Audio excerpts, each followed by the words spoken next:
Last time we looked at the culture and society of New England, and in today's lesson we're going to look at the middle colonies.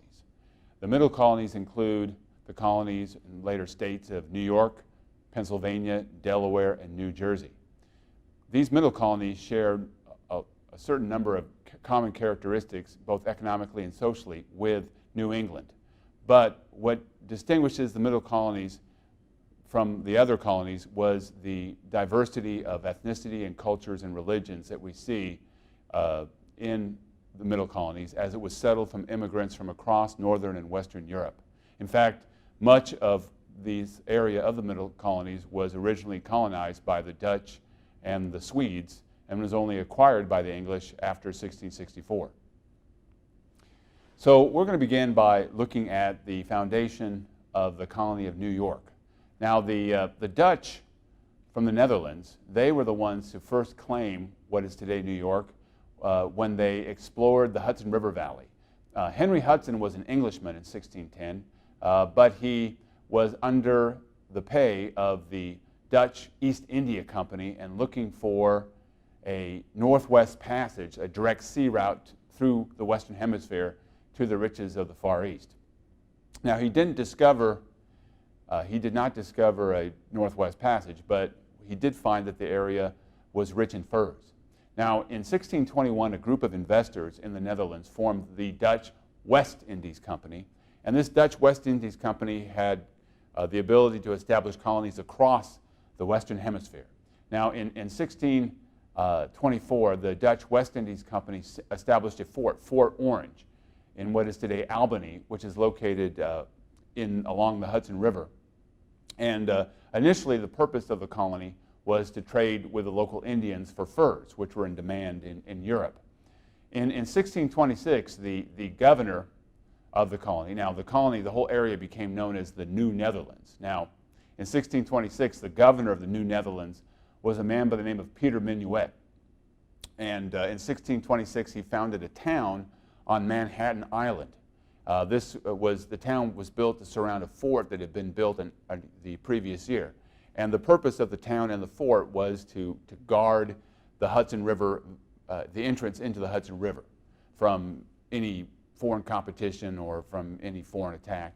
And this new town was named New Amsterdam, Amsterdam being one of the biggest cities in the Netherlands. This was New Amsterdam. And this, of course, would later become New York City. Now in 1629, the Dutch West Indies Company decided that this area would most prosper as an agricultural colony. The idea was that they were going to bring in laborers to raise grain and livestock to feed their colonies in the Dutch Caribbean, to provide them with food so they could devote more land acreage to raising sugar, which was their real bread and butter. So under the plan, the way it worked would be that for any time a patron brought over 50 laborers, that patron would be given land. So, and that patron was known as a patron, and these were called patronships. So the way it worked would be the patron or the patron who brought over the laborers, he would provide the laborers with tools and with seed and with livestock, kind of get them started. And he would also, after a time, they would be expected to pay rent to him, and they would be his tenants. And the patron would also be in charge of maintaining local law and order and overseeing the courts for the tenants who were under his authority.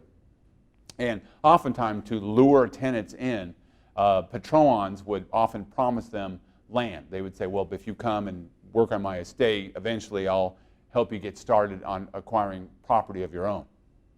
Now, this system this patron system, or patronships, created a system where there were established large estates up and down the Hudson River Valley. Now, the Dutch had a reputation for religious tolerance. They were Protestant, they were Calvinists, that was their official church, but they were open and allowing other churches to operate and giving them freedom to worship. So the New Netherlands quickly became a haven for people from across Europe who were facing religious persecution. German Lutherans, French Huguenots or Calvinists, English Puritans came there, and also even Portuguese Jews. So from the very beginning, the colony of the New Netherlands was very diverse. Now, the way that the colony was run was that the West Indies Company would appoint governors, and these governors answered only to the officials of the company. So there was no representation among the population. And it turns out that there were a series of governors who weren't very good. They were incompetent. They bungled relations with the Indians. There were some very bloody battles and wars fought with the Indians. And so over time, the general population of the New Netherlands became increasingly dissatisfied with the government. Now, in 1664, the Dutch and the English were at war with each other. It was mainly a commercial war over commercial concerns. And in this war, the English occupied the New Netherlands. They occupied Amsterdam, and with very little resistance. And as a result of this Anglo-Dutch war, the New Netherlands now became the property of England. Now, what King Charles II decided to do was that he gave the vast majority of the land as a proprietary colony to his younger brother, who at the time was the Duke of York. And so that's how New Netherlands became New York, and New Amsterdam became New York City. Now, that Duke of York, James II, he would eventually be the ones who would become King of England when his brother died. And you see, he wanted to use New York, which he already controlled, as his base for creating this Dominion of New England. That's where he ran into trouble with the Massachusetts Bay Colony. Now, in 1688, of course, you had the Glorious Revolution, and James II was forced off the throne, and William and Mary came to the throne. Now, this event in England spurred an important event in the history of the New York, and it involved a merchant by the name of Jacob Leisler. And he was a merchant who lived in New York City, and when he heard about the Glorious Revolution, and when he heard about the overthrow of James II, he formed a local militia made up of artisans and workers in New York City, and he overthrew the governor, or overthrew the governor's officials, and he established himself as provisional governor of the city and of the colony of New York. But, you see, the problem was that he had lots of enemies. It turns out that a lot of the large landowners along the Hudson River Valley, these patrons, who they didn't like Leisler. And you see, what happened is in 1691, William and Mary, they issued a new royal charter for New York, which, like the other colonies, allowed for the first time the colony to elect its own colonial legislature, its own legislature. Now, it was a royal colony, so the governor appointed was a man by the name of Henry Slaughter. Now, Slaughter, he didn't know what was happening. He didn't know who Jacob Leisler was. And some of the large landowners in the Hudson River Valley who were enemies of Leisler, they were able to get to the ear of Slaughter and tell him that Leisler was actually a friend of James II, that he was an enemy of the king, and that he was a traitor. So Slaughter, when he arrived, believing what the large landowners had said, he actually arrested Leisler and had him executed on the charge of treason. Now, eventually, word got out that that the landowners had lied, and that Leisler was a loyalist. And eventually, he was exonerated. Of course, he was already dead, so I don't know if exoneration really helped him all that much. But the fact of the matter was that this Leisler's rebellion, as it was called, established this principle that we saw in Massachusetts. This principle of the people who are governed need to step up and overthrow corrupt government. And so Leisler was seen for generations in New York as a hero, as somebody who stood for freedom and for representative government against tyranny. All right, so that's brief history of New York in the colonial period. Let's look at Pennsylvania. Now, Pennsylvania was never part of the New Netherlands. But it was founded by the English and by English Quakers in particular. The Quakers, as you might recall, they suffered persecution in England. Now, it turns out that the Quakers of England, they weren't very wealthy or powerful. They came from the ranks of the lower classes and the middle class. They weren't particularly influential, but they did have an influential patron. William Penn Jr. His father was a very successful English admiral, and as a young man, he converted to the Quaker faith. And he used his wealth, his influence, and his influence with the royal family to secure from King Charles II some 29 million acres of property that stretched from the Delaware River all the way to Lake Erie. And it is believed that Charles II made this gift of land to William Penn Jr. to honor him for a debt that was owed to his father, William Penn Sr., for his services to the royal family. So the Pennsylvania was named in honor of William Penn Sr. and hence became known as Pennsylvania. Now it would be William Penn Jr., the son, who would actually do most of the work of getting this colony established. He invited all the Quakers he could to come, and in 1682 he established the first town in Pennsylvania, the city of brotherly love, the city of Philadelphia, in 1682. And he even laid out the street pattern and planned the city. Now, when he established the colony, since Quakers didn't believe in an established church, I mean, they didn't even have ordained ministers. When the colony was founded, there was to be no established church. In other words, people in Pennsylvania were free to join whatever religion they wanted to join. There was complete religious freedom.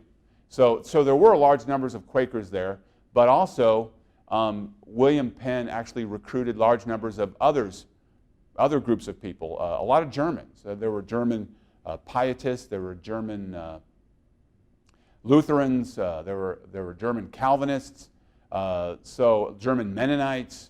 A lot of different people from Germany came and settled in the colony. So it had a very large German contingent from the very beginning. Now, as a Quaker, he was motivated very, very much by his religious views. He was a pacifist and against all violence. So one attribute of Pennsylvania was that it always enjoyed friendly relationships with the Native Americans. In Pennsylvania, in the Delaware River Valley, the Lenape, also known as the Delaware Indians, they were the largest Indian tribe. And from the very beginning, he established good relations with them. He actually purchased the land from them and tried to work with them to have good, peaceful relations with the Native Americans. He also established a constitution. He drafted a constitution for the colony that was known as the frame of government. And this frame of government was designed to serve as a blueprint for how the colony was supposed to operate. Now, under this colony, since Quaker was a very devout Christian, under the frame of government, all unchristian behavior was outlawed. I mean, it was even though you didn't have to join a church, cursing, swearing, and gambling were all forbidden under the frame of government.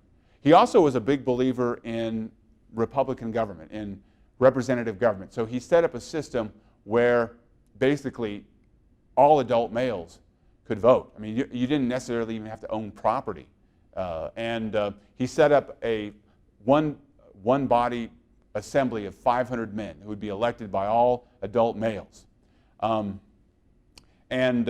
But when he set up the system of government, he still retained some authority. For example, he set up a system where William Penn, as a proprietor, could veto any action taken by the governor or any action taken by the assembly.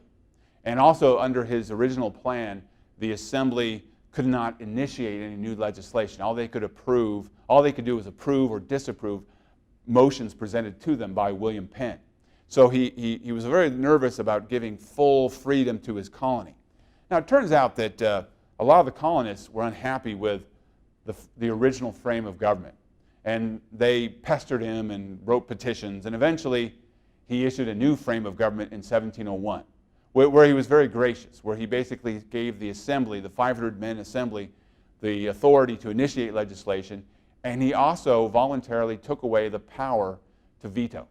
So he still retained the right to appoint the governor, but he gave up the right to veto any actions taken by the legislature.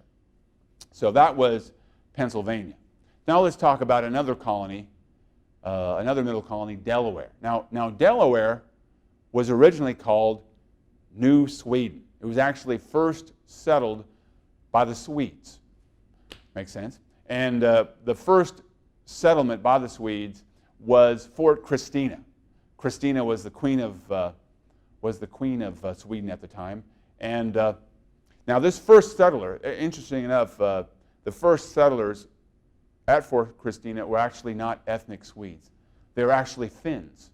And one of the great things that the Finns brought to America was the log cabin. The log cabin was introduced to America by Finnish settlers, and they was from their native Finland, and it's become a staple of American culture ever since. Now, the Swedes only controlled their area for so long. In 1655, war broke out between the Kingdom of Sweden and the Netherlands, and the Swedes were defeated, and as part of the deal that ended the war, the New Netherlands annexed New Sweden. There's a great story that happened here. After the Dutch annexed New Sweden, a Dutch Mennonite, he had a man by the name of Plockhoy.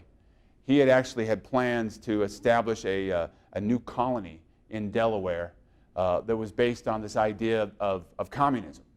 He wanted to establish a commune in Delaware where everything would be owned and shared by everybody equally. Now, the colony didn't last very long, because when the English occupied the New Netherlands in 1664, they destroyed the colony, they destroyed the settlement, and occupied Delaware as well. So that was the end of that. But it's interesting, this idea of somebody from the New World from the Old World seeing the New World as a place to experiment and to try something new, that was something that we see again and again. And look at the Puritans and their city on the hill, and William Penn's desire to create a new society in Pennsylvania. Now, eventually what happened is that after 1664, after Delaware was annexed by England, originally the land was all given to James, the Duke of York. But he turned around and gave Delaware to William Penn. He wanted to honor William Penn as well. So that's how Delaware was another colony that was controlled by the Penn family. They were the proprietors. So just like in Pennsylvania, the governor of Delaware was appointed by the Penn family to be the governor. Now, eventually, in 1701, at the request of the people of Delaware, William Penn allowed the people of Delaware to elect their own colonial legislature. So after 1701, Delaware had its own colonial legislature. Pennsylvania had its own colonial legislature, but it was often the case that the governor of both colonies was the person appointed by the Penn family to be the governor. All right, last but not least, we'll talk about New Jersey. Now New Jersey, of course, was at one time part of the New Netherlands. So it was originally settled by the same people who settled New York, Germans and Dutch and Swedes and various groups of people. And in 1664, it was annexed by the English. And Charles II decided to take New Jersey and to give it to, as proprietors to two members of his court, a man by the name of John Berkeley and George Carteret. Now, as proprietors, they had the authority to set up a government to run New Jersey. It was named after the home, Jersey Island, of the home of one of the proprietors. But anyway, so as proprietors, they could appoint the governor, set up a government, and also collect rents from settlers. Now, both of these proprietors ended up selling their proprietorship to different groups of investors. In fact, in 1674, William Penn was one of these investors. He actually was one of the co-proprietors of New Jersey, just like he would eventually control Pennsylvania and Delaware. And he actually brought some 6,000 English Quakers to settle in West Jersey in the 1670s. Now, the problem is that with all these different proprietors and different groups of proprietors, there are all kinds of issues of who had proper governance. I mean, who had administration of what territory. And it created kind of a legal nightmare. So King William in 1702 decided to resolve the issue by granting a new royal charter that created the royal colony of New Jersey. So New Jersey, like New York, had a governor appointed by the royal crown, but also it was allowed to have its own local legislature by the royal charter that was granted by King William. All right, so we've looked at how these colonies came into existence. Let's briefly discuss the society of the middle colonies. And if you look at the society, look at the economics and the politics of the middle colonies, you find a lot of similarities with what we saw in New England. Like, for example, as in New England, most of the population in the middle colonies were farmers. They raised mainly, just like in New England, they raised mainly grain and livestock. Now, one big difference, though, is that the middle colonies were much richer. You had like major river valleys like the Hudson River Valley and the Delaware River Valley, and this was rich farmland. So farmers could make a lot more money. Landowners who were successful were much wealthier. And another difference between New England and the middle colonies was that it was much more common in the middle colonies to find large estates. Many of the middle colonies started out as proprietary colonies, like New York and New Jersey. And in proprietary colonies, the proprietors often made large land grants to wealthy individuals. So what you found in the middle colonies were there were a number of large estates worked by tenants or worked by agricultural laborers, like indentured servants, and even some worked by slaves. Like in Delaware, for example, Delaware in the further south of the middle colonies had a climate where you could grow tobacco. So in Delaware, you actually had tobacco plantations worked by slave labor. So that was a major difference between the middle colonies and New England. All right, so what we see in the middle colonies was that you did have these large estates that were worked by indentured servants and even some slaves. And it was much more common to find these large estates in the middle colonies as opposed to what you in the New England colonies. Now, in the 18th century, especially, what we see happening is that to work these large estates, you often had immigrants coming in large numbers. Now, in the South, what we see happening is that the large estates came to be worked largely by African slaves, but African slaves were pretty expensive.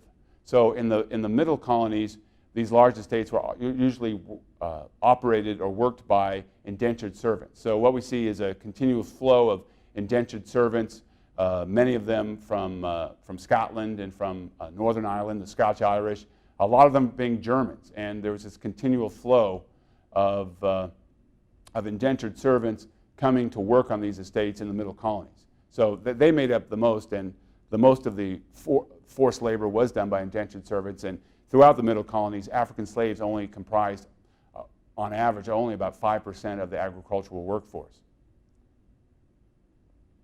Now, what we see happening is that these rich river valleys, like the Hudson and Delaware rivers, allowed these large landowners to be very wealthy, and they were the new aristocracy.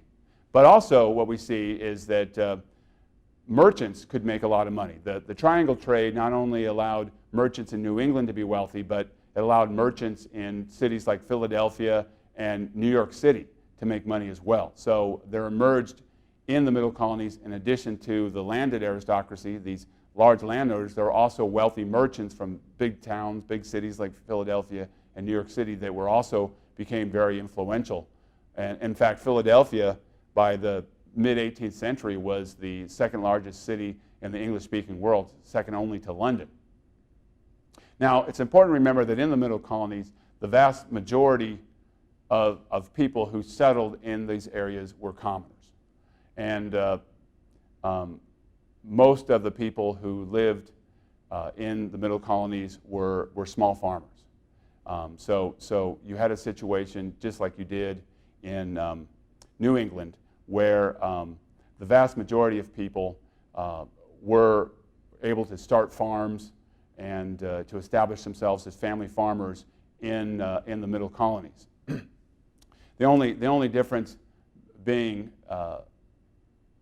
between New England and the Middle Colonies that was in the Middle Colonies, because some of the wealth was based on land, you often had a case where generation after generation, the same families would dominate. One example would be the Rensselaer family from upstate New York along the Hudson River. They for generations, because of their land holdings on the rich Hudson River Valley, they were a force in the politics of New York City. So, and they would be the ones who would have tenants and indentured servants and some slaves working on their estates. Now, in the Middle Colonies, the fact that a smaller percentage of the population owned property, that meant that political participation in the Middle Colonies was less than it was in New England. Now, it's important to remember, though, that even though political participation in the Middle Colonies was less than it was in New England, it was still far greater than it had ever been in England itself, back in Europe. So you did have a situation in the Middle Colonies where political participation was much greater than in England. And so it would be all landowners, including even small landowners, would be able to vote and elect delegates to the local legislatures. But by and large, just as we saw in New England, generally, when it came to elections, the general population, these family farmers who could vote, they tended to elect to office the new colonial aristocracy, merchants and large landowners. And it wasn't just a question, just like it's in New England, it wasn't just a question of the fact that they saw them as their social betters, but it was also the fact that merchants and local landowners controlled credit, which was needed by smaller farmers who surrounded and lived in these areas. But even though there were a lot of similarities between New England and the Middle Colonies, probably the most striking difference between the two was the fact that in the Middle Colonies you had such a diversity. In New England you had mainly a population of English ancestry. In the Middle Colonies you found people from a variety of different areas: Germany, Scotland, the French from France, the Scandinavia. And in a single church, in a single town, instead of there being a single congregational church, you might find a Lutheran church, a Quaker meeting hall, and an Anglican church, a Presbyterian church, all in the same town. So the diversity of the Middle Colonies was what set it apart from what we see in New England. In the next lesson, we're going to look at the South and how it developed its own unique cultural and political and social institutions.